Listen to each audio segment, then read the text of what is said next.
Oke, kita lanjut ke bagian yang kedua. Berandal Lokajaya. Berandal Lokajaya adalah Raden Said. Dia putra Bupati Tuban. Semenjak kecil, didikan di lingkungan istana tentang ilmu agama maupun ilmu kanuragan. Hal itu wajar. Setiap putra penguasa harus bisa menguasai ilmu bela diri dan kesaktian untuk berperang. Raden Said dikenal sebagai seorang pemuda yang santun. Perilakunya baik dan patuh kepada orang tua. Terhadap orang-orang lemah, ia suka menolong. Raden Said memang benar-benar dermawan. Di sebelah barat Kadipaten Tuban terdapat hutan lebat. Hutan itu memisahkan wilayah Tuban dengan Blora. Hanya ada satu jalan setapak yang dilalui orang di sana. Suasananya mencekam. Siang hari sekalipun, hutan itu tampak remang-remang karena cahaya matahari tak mampu menembus ke dalamnya. Di dalam hutan itulah terdapat segerombolan penyamun yang kejam. Setiap orang yang lewat dan membawa barang, maka dirampaslah barang bawaannya. Jika orang itu berani melawan, maka mereka tak segan-segan menghabisi nyawanya. Sesungguhnya, kelompok berandalan di hutan Tuban tersebut adalah barisan orang-orang yang sakit hati. Mereka ingin menggulingkan kekuasaan Adipati Tuban. Caranya menciptakan suasana tidak aman. Akibatnya, banyak orang yang takut jika melewati jalan di hutan itu. Padahal jalan tersebut merupakan satu-satunya akses menuju ke Blora atau ke pusat perdagangan. Kondisi yang tidak menguntungkan tersebut akhirnya menimbulkan kesan bahwa Tuban tidaklah aman. Setiap hari ada aja yang mati terbunuh di hutan itu. Namun, tak sedikit pula di antara korban yang selamat dan dapat meloloskan diri. Berandal Lokajaya selalu sesumbar dan menyebut-nyebut nama Raden Said, putra Bupati Tuban. Hal tersebut menimbulkan kesan bahwa seakan-akan Raden Said yang menjadi penjahat di hutan Tuban tersebut. Kabar tak sedap tersiar kemana-mana, hingga akhirnya sampai pula ke istana. Raden Said menjadi korban fitnah. Tidak sedikit kaula alit yang lapor ke pendopo Kadipaten Tuban tentang ulah Raden Said tersebut. Apalagi akhir-akhir ini Raden Said jarang pulang. Kalau bukan Raden Said, siapa lagi yang menjadi penyamun di hutan itu, Gusti? Kata salah seorang yang melaporkan perihal kekacauan tersebut. Kami yakin dia yang melakukannya. Setiap kali penyamun itu sesumbar dan mengaku bahwa dirinya adalah Raden Said. Mungkin ada orang lain yang kebetulan namanya sama dengan nama putraku, kata Bupati Tuban. Dia mengaku Raden Said putra Bupati Tuban. Ini kan sudah jelas, ujar mereka. Baiklah, aku akan menegur putraku. Kalau terbukti bersalah, bila perlu aku akan menghukumnya. Terima kasih kalian telah melaporkan hal ini kepadaku, kata Bupati Tuban. Pada kesempatan lain, Raden Said pulang ke rumah. Ayahandanya segera mengajak bicara. Raden Said, apa saja yang kau lakukan selama ini? Tanya ayahnya. Raden Said tidak segera menjawab. Ya heran, mengapa tiba-tiba ayahnya bersikap kurang bersahabat dan tampak sedang marah.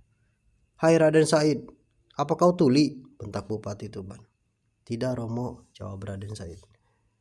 Kau sudah sangat keterlaluan. Kau mencoreng arang di muka ayahmu. Apa salahku, hai Romo? Banyak kaula alit yang datang kemari dan melaporkan ulahmu di hutan sebelah barat Tuban ini. Aku semakin tak mengerti. Jangan berlagak bodoh. Bukankah kau merampok, menjadi berandal, dan tak segan-segan membunuh orang yang lemah? Raden Said semakin bingung mendengar kata-kata ayahnya, karena memang ia tak merasa melakukan hal itu. Sungguh aku tak melakukannya, ujar Raden Said. Kau mengakui kesalahanmu atau tidak, itu sama saja, sudah terlanjur. Kau tak pantas menjadi seorang bupati. Mulai sekarang tinggalkan kadipaten ini, kata Bupati Tuban. Tanpa banyak bicara, ia mengangkat kaki dan pergi dari istana Kadipaten Tuban. Hatinya mendidih karena amarah dan dendam. Ia berjanji dalam hati akan menghabisi gerombolan perampok yang mencatut namanya itu. Di sebuah hutan yang lebat, Raden Said bertemu dengan para gerombolan perampok itu. Ketua perampok itu mengaku bernama Lokajaya. "Apakah kau yang bernama Lokajaya?" kata Raden Said. "Semua orang kenal siapa aku. Akulah Raden Said Berandal Lokajaya," jawabnya. Raden Said menjadi terperanjat manakala mendengar namanya disebut. Jelaslah sudah bahwa orang yang selama ini mencemarkan dirinya sekarang berada di hadapannya. "Kau jangan menyebut-nyebut nama Raden Said. Apa kau tahu siapa Raden Said itu?" kata Raden Said. Kata perampok, "Akulah Raden Said." "Biadab, tidak tahukah kau bahwa aku yang kau catut namanya sekarang ini berada di hadapanmu? Akulah Raden Said, putra Bupati Tuban. Enak aja kau mengaku sebagai Raden Said. Akibat ulahmu kini aku menuai fitnah," ujar Raden Said geram. Berandal Lokajaya tertawa terbahak-bahak, seakan-akan mengejek Raden Said. "Hai bocah ingusan, apa maumu sekarang? Kau tak terima jika namamu kucemarkan," kata Berandal Lokajaya. "Aku kemari mencarimu.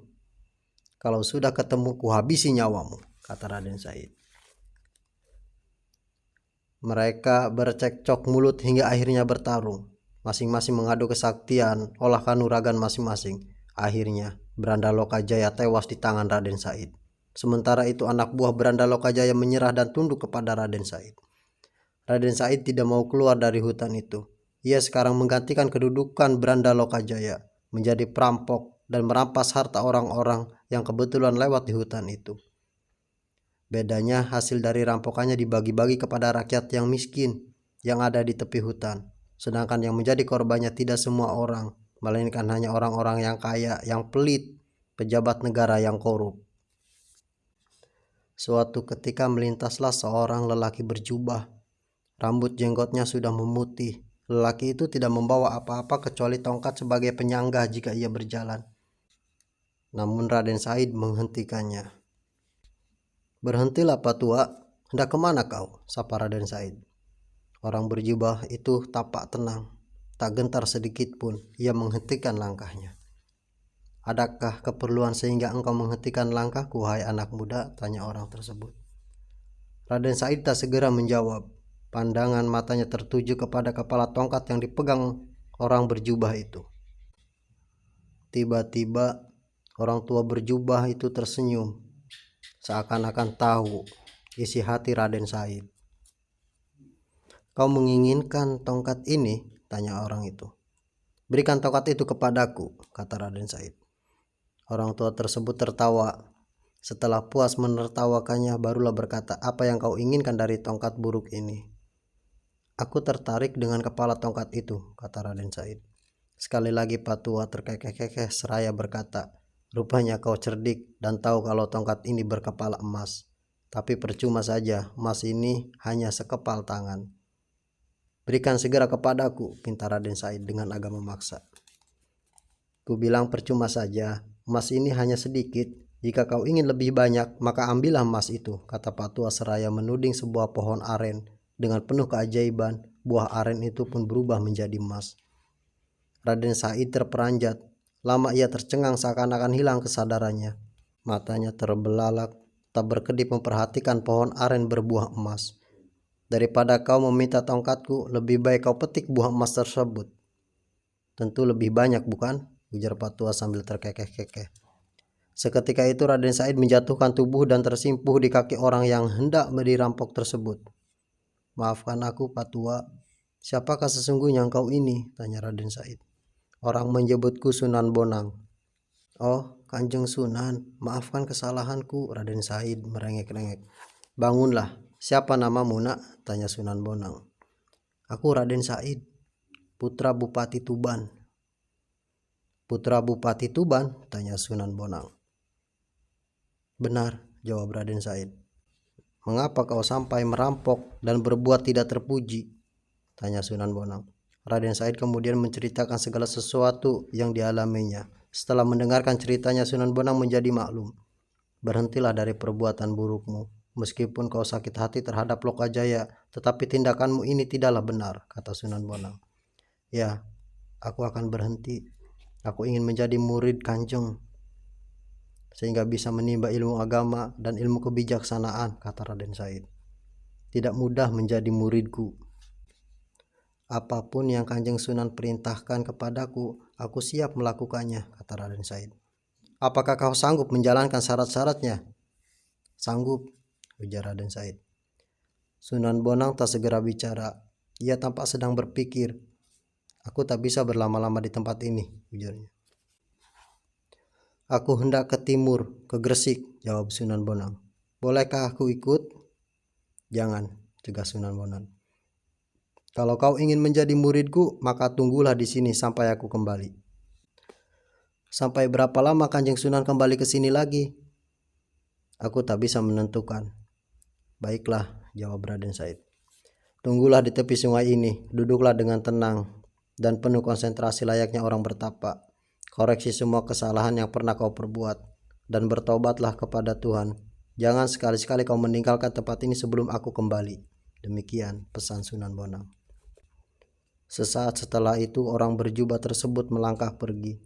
Gerakannya sangat cepat bagaikan kecepatan cahaya. Dalam waktu sekejap, tubuhnya sudah lenyap dari pandangan mata. Sedangkan Raden Said memulai semedinya. Ia duduk bersila di tepi sungai yang tenang. Tiba-tiba ia teringat tentang kisah dalam Ashabul Kahfi, yang mana beberapa pemuda masuk ke dalam gua dan tertidur selama ratusan tahun. Raden Said membaca ayat-ayat pertama Ashabul Kahfi. Selanjutnya ia berdoa, memohon kepada Tuhan agar ia bisa tidur dalam masa penantian di tepi sungai itu. Doa Raden Said dikabulkan oleh Allah. Dia tertidur lelap dalam keadaan duduk bersila dan kedua tangannya menyilang di dada. Tidak 1-2 hari atau 1-2 bulan, namun Raden Said terlena sampai 3 tahun lamanya. Semak-semak di tepi sungai itu merambat dan menutupi tubuhnya. Ketika air pasang, tubuh Raden Said tidak tersentuh oleh air. 3 tahun kemudian, Sunan Bonang melintas di tempat itu. Keadaannya sudah berubah sama sekali. Sebenarnya selama melakukan perjalanan dakwah ke arah timur, yakni ke Gresik, untuk bertemu Sunan Giri, Sunan Bonang sudah lupa bahwa ia pernah meninggalkan Raden Said di tepi sungai. Namun, ketika melintas daerah itu tiba-tiba ia merasa ada firasat. Lalu teringatlah bahwa 3 tahun lamanya Raden Said diminta untuk menunggui kedatangannya. Sunan Bonang berhenti dan mengingat-ingat di mana kiranya Raden Said menunggu. Akhirnya ditemukan juga. Keadaan tubuh Raden Said sudah tidak dapat dikenali lagi karena tertutup semak merambat dan akar-akar pohon di tepi sungai. Bahkan kulitnya ditumbuhi lumut. Sunan Bonang membersihkan semak dan akar-akar yang mencengkeram tubuh Raden Said, lalu membaringkannya. Raden Said seakan-akan sudah tak bernyawa lagi. Tubuhnya bagaikan pohon yang mati. Setelah dibersihkan, kemudian Sunan Bonang membaca mantra. Raden Said, bangunlah, kata Sunan Bonang. Namun Raden Said tak bergerak sama sekali. Sunan Bonang mencoba meraba dada Raden Said, lalu memegangi urat nadi di pergelangan tangan. Masih berdenyut. Berarti putra Bupati Tuban itu masih belum mati. Sunan Bonang lalu meneriakkan suara adan di telinga Raden Said. Perlahan-lahan tubuh yang sangat kurus itu bergerak-gerak. Matanya kemudian sedikit demi sedikit terbuka. Setelah sadar dari tidur goibnya, Raden Said disuruh untuk mandi di sungai dan membersihkan segala kotoran yang menempel pada tubuhnya. Sunan Bonang lalu memberinya pakaian. Engkau ternyata pemuda yang cukup amanah dan setia menepati janjimu. Selama 3 tahun kutinggalkan, kau tetap tak beranjak dari tempat ini, puji Sunan Bonang. Hal itu kulakukan demi sebuah keinginan menjadi murid Kanjeng Sunan, jawab Raden Said. Ya, kau telah lulus ujian yang pertama. Sekarang, marilah ikut aku ke kerajaan Demak Bintoro. Di sana engkau akan kuperkenalkan para wali. Namun, sebelum berangkat, aku akan mengubah namamu bukan Raden Said lagi. Lalu, siapakah nama yang cocok buatku? Kalijaga. Artinya, orang yang setia menjaga sungai, ujar Sunan Bonang. Semenjak saat itulah Raden Said berganti nama menjadi Sunan Kalijaga. Ia juga dinobatkan sebagai wali, sebagai penyebar agama Islam. Suatu ketika Sunan Bonang berkata kepada Sunan Kalijaga, "Wahai Kalijaga, untuk menyebarkan agama Islam tidak cukup hanya berbekal ilmu syariat maupun hakikat, namun kau perlu membekali dirimu dengan ilmu gaib atau ilmu kanuragan, karena tugasmu akan banyak mendapati tantangan-tantangan di tanah Jawa ini. Kalau demikian, aku merasa perlu untuk belajar, wahai Kanjeng Sunan." "Apa kau sudah siap mempelajari ilmu kesaktian?" tanya Sunan Bonang. "Ya, insya Allah aku siap lahir batin." Wajah Sunan Bonang berseri-seri mendengar kesiapan muridnya itu. "Baiklah, besok pagi kita harus berangkat ke daerah Cirebon Girang." "Di mana letak daerah itu?" tanya Sunan Kalijaga. "Dari Demak ini kita terus berjalan ke arah barat. Memang harus menempuh jalan yang sulit dan berhari-hari lamanya," kata Sunan Bonang. Pada saat yang dijanjikan, Sunan Bonang mengajak muridnya berjalan meninggalkan Demak Bintoro menuju ke arah barat, yakni ke daerah Cirebon Girang. Berhari-hari lamanya mereka menyusur jalan setapak di dalam hutan, naik turun bukit, seringkali menjumpai binatang-binatang buas di belantara. Namun karena mereka wali, semua binatang yang menghadap akhirnya dapat diusir. Setelah melakukan perjalanan panjang, keduanya akhirnya sampai pula di wilayah Cirebon Girang. Keadaannya hampir sama dengan daerah Tuban atau Demak. Lanjut ke bagian 3 nanti ya.